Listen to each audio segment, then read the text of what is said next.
Hello friends, welcome back to my channel side info और मैं हूं अधिवक्ता श्रीकर। तो दोस्तों, आज मैं बात करने वाली हूं हाईकोर्ट के डिसीजन के बारे में। हाईकोर्ट ऑफ केरला का डिसीजन है और बहुत ही इंटरेस्टिंग क्वेश्चन इन्वॉल्व था। क्या क्वेश्चन था कि क्या जो लीगल हेयर्स हैं, अगर वो केस प्रोसिक्यूट नहीं करते, अगर कंप्लेनेंट की डेथ हो जाती है, तो जो थर्ड पर्सन है वो प्रोसिक्यूट केस कर सकता है आगे या नहीं कर सकता उस केस को, अगर कंप्लेनेंट की डेथ हो जाती है। तो यहाँ पे जो कोर्ट थी, केरला हाई कोर्ट जो थी, उसको बहुत क्लियर बोला, बहुत जस्टिफाइड रीजन दिया। उन्होंने बोला कि भाई ये चीज़ तो हमारी किताब में लिखी हुई है, सेक्शन 302 का हवाला देते हुए बोला। सीआरपीसी की बात करी, ना कि बीएनएसएस की बात कर रही हूँ। सीआरपीसी का हवाला देते हुए बोला सेक्शन 302 कि भाई उसमें जो वर्ड एनी पर्सन है वो खाली लीगल हेयर के लिए नहीं है, वो थर्ड पर्सन के लिए भी है। इस केस में क्या हुआ था, जो कंप्लेनेंट था उसकी डेथ हो जाती है तो उसकी जो बहन है वो प्रोसिक्यूट करती है आगे केस।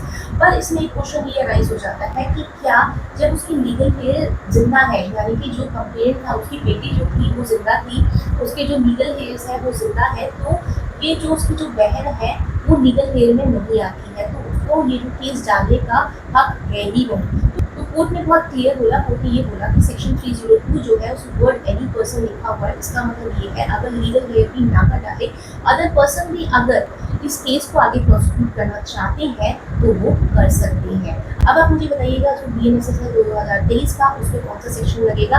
सीआरपीसी का तो 302 लग रहा है, तो बीएनएसएस में कौन सा लगेगा? दोस्तों, आज के लिए इतना ही है। मैं मिलती हूँ अगली वीडियो में, तब तक के लिए बाय बाय।